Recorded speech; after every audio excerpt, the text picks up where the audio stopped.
Yep, it was not actually steganography was not part of this one. It had nothing to do with the actual image itself. It was just abuse of the PNG file format. So for those who aren't familiar with PNG, can I take this? Yeah. I'm going to pull up the image itself or something. I'm not sure exactly what I'll pull up, but I'll pull up something. PNG is a chunked file format, meaning that the file is divided into various chunks. These chunks have different types and different purposes. Like you discovered the palette chunk. PLTE is the chunk type for that one, and it contains a definition of the colors used throughout it. It's an optional chunk. What's required is the header chunk, IAHDR. That has the image's dimensions and the pixel format, basically how many bits of color are each in color channel of the pixels. And some other information. Other chunks that you're allowed to have actually plain text chunks, and every chunk begins, here, I can pull up, the Wikipedia article on PNG is very useful. It's really the only source I used. Why is this on? That's stupid.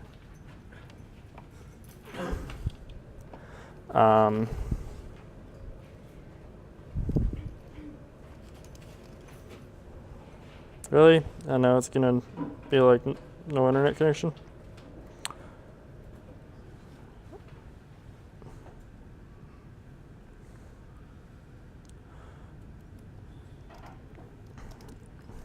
Anyway, so you've got various chunks throughout this file. Every chunk begins with 4 bytes detailing how long the chunk is, 4 bytes identifying the chunk, and all those chunk identifications are in ASCII, so it's 4 letters identifying the type of the chunk.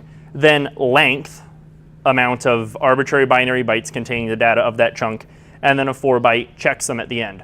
So every chunk begins 4 bytes before the identifier. So if you see IDAT, that's a data chunk, and the most important chunks for this puzzle were all data chunks. It was all about the data chunks, and those contain the actual pixel values. They're compressed, so they don't look very reasonable, but they are the pixel color values.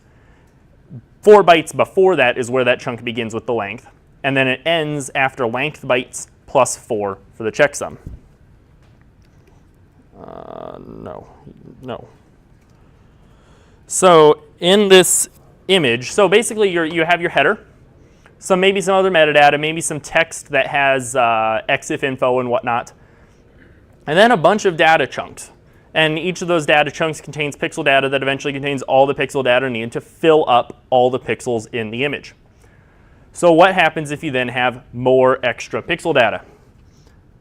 Well, when it gets enough pixel data to fill in the image, pretty much every image editor out there just silently forgets about the rest of the data. That's the rest of those chunks. All right, I got the Wikipedia article. So what the chunk header looks like, chunk format is this. 4 bytes of length, 4 bytes of chunk type. Someone's having a good time. Length bytes of data, and then a 4-byte CRC. And then there are many, many chunks in the file itself. So that's pretty much all you need to know you can find there. So let's take a look at what we had. Well, there were, oh, that's already here.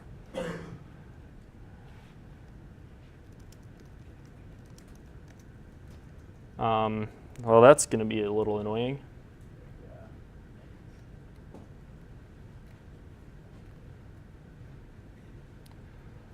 So anyway, the essence of this puzzler is that it had enough IDAT chunks to have enough pixel data for actually 2 complete images of the same dimensions. So even though only that first image got displayed, there was enough pixel data to build an entire second image out of the data in that file.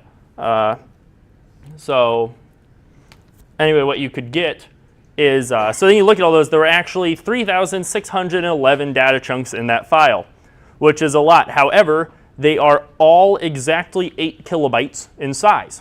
They have a size of hexadecimal 20000. So after about 1,600 chunks, or 1,800 chunks, something like that, all of the same size, then there's one that's a little smaller. And then another 1,800 chunks all of the same size and then one smaller one. And that was sort of a big clue there that that's where the split is. So anyway, what you could do is, oh, that's a clue for the next one. Boy, ugh. How do I not? Oh, that's annoying. Anyway, I don't want to go through my history right now because you might see some clues for this week's puzzle, which is more file format of use. But anyway, you could split the file. I guess I won't show you how I did the splitting, and get the headers by doing. I just don't remember the numbers, so I can't start it off. That's annoying. All right, we'll just start with the whole thing. So this is the image you were given. If you take a little look at it in Vim, what we can do is we can grep for the first data chunk, which starts here.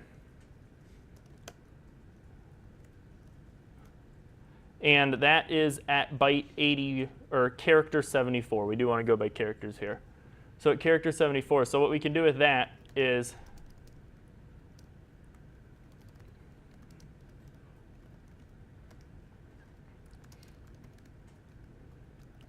we can do that to basically cut off the headers. So that just cuts off those first few metadata chunks, including the headers chunk. You can see it here. You can see the PNG declaration, the iHeader chunk, the timestamp chunk, and various other things. I cut that one too many. And then it ends there with the end of that time chunk.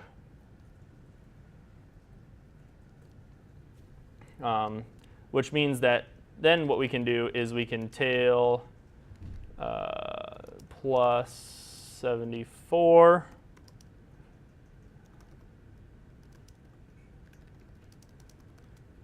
This is what would be left over after that. It begins with, I guess I could just scroll out a little, that's probably nice. Begins 4 bytes before the IDAT chunk. Right here, 4 bytes for the length, and then IDAT, and then data. So we've basically split that there. We've cut off the headers because we'll need to save those for later. Then what we can do is we can go back into that combined GIF or PNG and go to, and this is where you'd have to use a little bit of scripts to maybe figure it out, but I put it in the presentation. Does anyone remember exactly how many bytes it is? I think it was in the slides. 1846? 1813? Oh. Thank you.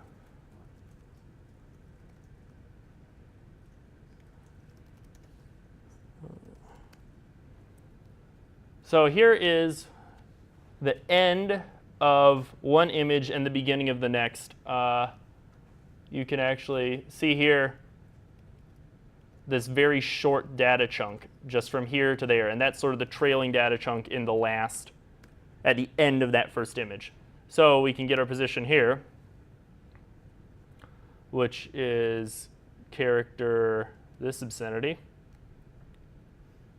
Am I in TMUX? I'm not in TMUX. And then we can tail -c plus that into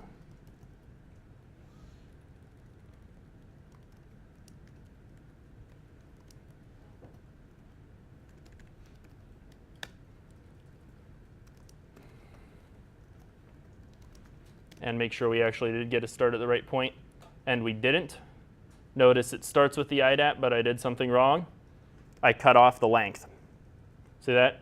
Remember, the chunk doesn't begin at the chunk type. It begins 4 bytes before it. But that's an easy fix. Just subtract 4 from this. And there. Now we're starting there. And that's back to those reliable 8 kilobyte chunks. And now we just need to combine the headers with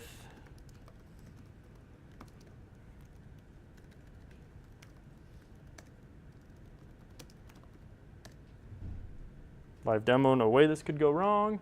Yep, it went wrong. Hey, there we go. And that image was also in that file. So 2 sets of image data smushed together in the same file. Any questions? Which, by the way, is exactly what the whiteboard there is demonstrating. Taking 2 IDAT chunks and stuffing them together even though they're from different images. Just ended up a little more complicated in the file you were given because instead of it being 1 IDAT chunk for one image and 1 IDAT chunk for another image, it was 1800 from one image and 1800 from another image. So that is abusing the PNG format for fun and profit. There will be some other PNG ones. This will probably be the hardest PNG-based puzzler for a while at least. The next ones will be a lot easier, including the one this week. It's PDF-based, not PNG-based, but it is the same sort of thing, hiding stuff in file formats where you wouldn't expect it to be allowed, but it is.